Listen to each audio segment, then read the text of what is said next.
Hola y bienvenidos a GCSE Spanish Practice.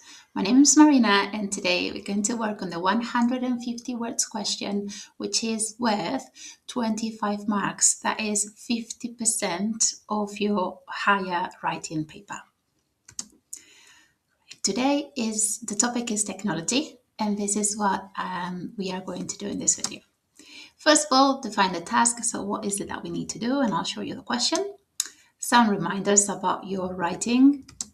We will work through a model question with my answers, and I'll show you how I would do this task, or what I would do, but maybe you would do it differently.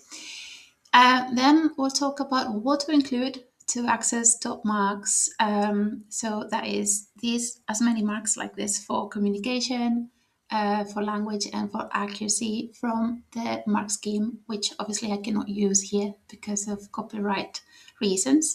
But I can tell you what to do to achieve those, okay? And then finally, you can work on your own answers with my model in front of you if you want to, if you have been inspired by my model answer.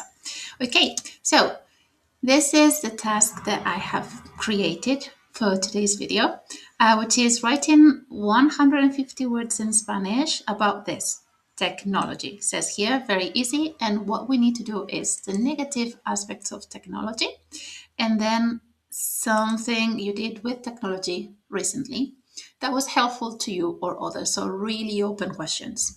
Now, this is something to remember. Keep track of timing. Is 1 hour and 15 minutes for higher. So naturally, this one being the heaviest in terms of weighting question in your exam, I would use at least half of the time that I am allowed here. Okay, but obviously it depends massively from student to student. You have a choice of 2 tasks for this question, so read and choose wisely. Sometimes the one that is most interesting is the most difficult for us because we're lacking ideas, maybe, or we're lacking the vocabulary, or in the end, we actually think, you know what, maybe the other one was the simplest option, so go for that one. Okay. Draft a plan before you start writing your answer. And as soon as you sit down, write down anything that you need to remember. Okay, so any structures, any reminders, any irregular verbs that you would like to remember. Okay, and just before you go blank, this happens to me a lot. I just tend to write it down in the margin. Examiners will not read that. Okay, so something that people tend to forget is that 150 words is not the maximum, it's the minimum. Okay, so you have to aim for that and then maybe more. Examiners will continue reading, but if you write substantially, let's say 20% less or 100% less, 100% less, 10% less, then you will be marked down and you will not be able to access the top band for marks. Okay, so remember, this is a suggestion as to what's the minimum word count, but do not overcomplicate answers. I know it's a difficult balance. So in order to achieve these, aim to write 7 sentences in Spanish if you have like a medium, smallish handwriting. If you have big handwriting, then it's going to be more than that, okay? You know how many words more or less for each line you would write using your usual handwriting. And then have a final read before moving on to the next task if you have chosen to do this one as the first thing to complete in your exam, even though it's the third question and final question. And then remember, examiners will not read anything that has been crossed out or that is in the margin, just the answer sheet, just the questions, okay? Right, so that being said, let's get working on this. Now, this is the first thing we see is like, okay, so the structure is very open-ended. We can do whatever we want, really.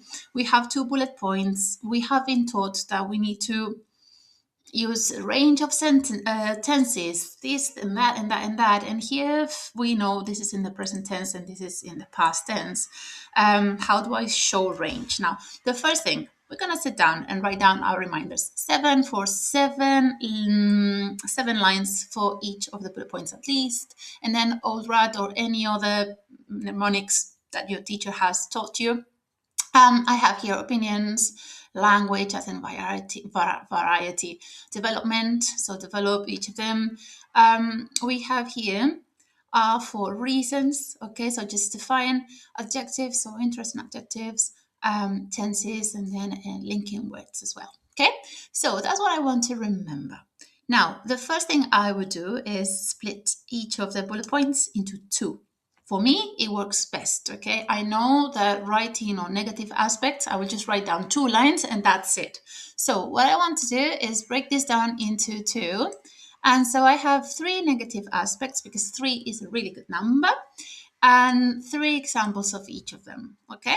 And then for the second one, something you did, I was thinking, what can I do? Yes, what I did and how it was helpful. So what I did to help somebody else with technology and how it was helpful.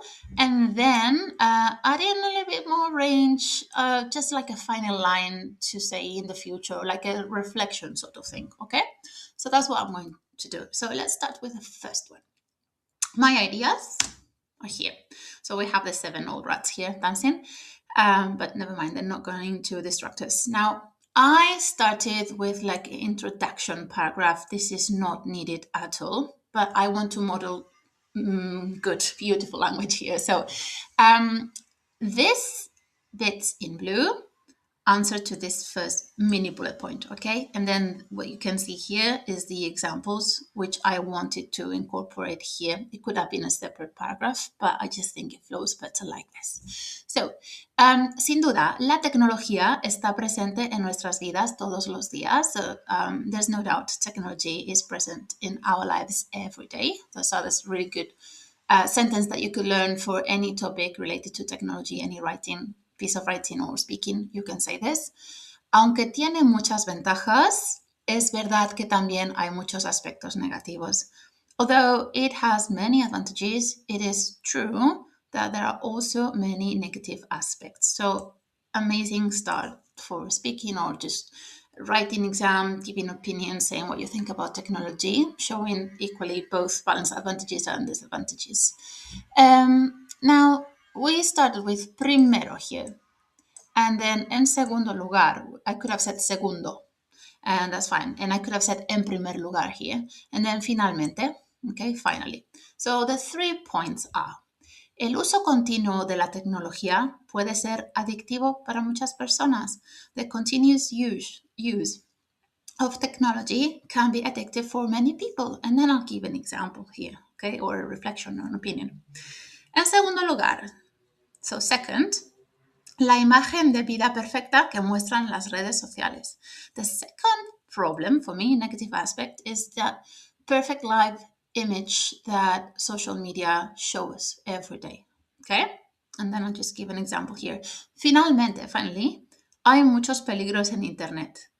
Finally, there are many dangers on the Internet. Okay? And then what do I mean by that? So we did the first part, Stan. And now I'm going to be more specific, providing examples. So the first bit is adjective, and then I'm giving an example without using for example, okay? Desde usar el móvil a todas horas hasta usar inteligencia artificial para cualquier problema. From using the mobile phones all the time to using AI for every problem. Muchas personas no pueden vivir sin sus dispositivos. Many people cannot live without their devices. Okay? That's adjective. The second, that image of happy, perfect life that social media show, it is false, es falsa. Y por desgracia puede afectar a la salud mental de las personas o de la gente. I wanted to avoid personas again, so I used gente. Okay, gente in Spanish is singular, so la gente. Okay, so, and unfortunately, it can affect people's health, mental health. Finally, so the dangers of the internet. And then I used for example, okay? Por ejemplo, el acoso y otras actividades criminales. There are so many, unfortunately. So, for example, harassment or bullying and any other criminal activities. Okay, so I counted, and obviously with the introduction in this, it's like 100 words. If we took away this, it would be 1, 2, 3, 4, 5, 6, 7, 8, 9 lines, but obviously this is not handwritten. And this would be like 70 words on its own. Okay, this is like around 30. So that's the first bit done. Now the second bit, what I did with technology and how I helped somebody else or myself, and then future plans. So I'm just going to continue. There can be an imbalance, so I can have a longer first bullet point and a shorter bullet point for the second part, but they both need to be covered, okay? So this one is slightly shorter, and I'm saying what I did recently. So, recientemente, but I could have said last year, el año pasado, okay? Recientemente, mi mejor amiga tuvo un problema. My best friend has a problem debido a los comentarios que algunas personas maleducadas escribieron en sus redes sociales. So what happened to her? So she had a problem due to comments that some rude people wrote in her social media. Okay? En sus mensajes acosaban a mi amiga. In their messages, or with their messages, they were bullying my friend. What happened? Mi amiga estaba muy triste. Well, she was very sad. Y yo hablé con ella y escuché sus problemas. I spoke to her and I listened to her problems. So this is what I did that was helpful, related to technology, but more specifically, juntas, together, bloqueamos a esas personas antipáticas and we never looked back. Okay, so together we blocked those nasty people. Okay, so that's what we did together. And now this one has been covered. I want to add something else, like a final reflection. And to do so, I'm going to use something that is for free. It's on my resources page, and you can access it if you want to. Future plans is this lovely 9 complex phrases to reuse in any GCSE Spanish topic. And there are 9 of them here. And then you have some examples of how to use them. They are perfect because they can be used in pretty much every topic. So I'm going to take a look at the first one. It says, if I could, I would like to educate children about this topic to improve the future in our society. Oh, that feels great as a final reflection. So I'm going to use it and go ahead and say, si pudiera, me gustaría educar a los niños sobre este tema para mejorar el futuro de nuestra sociedad. And it shows a range of tenses and complexity, and it's great. And it's like a beautiful wrapping up of my whole point here. So that is great. If you would like to download that sheet, it's free. So go to the description of the video and then you will find it. Well, so that was a really good way to finish this. And altogether is 165 words, okay? So there we go. It's not so long. And so what have we done that is good? So we covered both bullet points with our strategy of breaking each of them down to 2 more. So we don't run out of ideas. It is at least 150 words. Yes, checked, done. What we said is pretty straightforward, okay? It's not like very complicated grammar here. But it is like a clear structure as well, which is really easy for markers to look at, okay? Language, well, we'll say it's clear. Ideas are consistently developed. Yes, they are. We first provide an idea and then give examples. Provide what happened and then give the examples of what I did. Okay, so that's all done and developed. Okay, there are opinions, although they are somehow not so explicit. We're not saying in mi opinion, but we say sin duda, so it's obviously an opinion here, and also that it's got negative aspects is an opinion. Saying that something is false is an opinion, and what happens is because of this, mental health can be affected. So we do have all that range here. Now, language, we avoid repetition, yes, and there is a good variety of language, and we have complex sentences, yes, and these Okay, this is an example of something that's complex but easy to do. And there are many more examples of those here. Okay, so for example, there's the from doing something to doing something else. Okay, that is a complex structure that we can use. But things like puede ser, so puede plus infinitive is also complex. Using debido a, where are we? Debido a, okay, due to, and so forth. So those are examples. And then tenses, yes, we have a very good variety of tenses. From the preterite, hablé, escuché, to the imperfect, escribieron, estaba, okay, present tense in many places, subjunctive mood here, si pudiera, and then the future, I would like to educate. So yes, that's all done. And obviously this piece of writing is accurate because I am showing it as a model. Okay, so hopefully this is helpful to you and the rat is happy. And so will you if you continue working and practicing. If you would like to let me know what your answer to this question is, inspired by this model text or perhaps without looking at it, feel free to pop your answer in the comments and I'll take a look at it.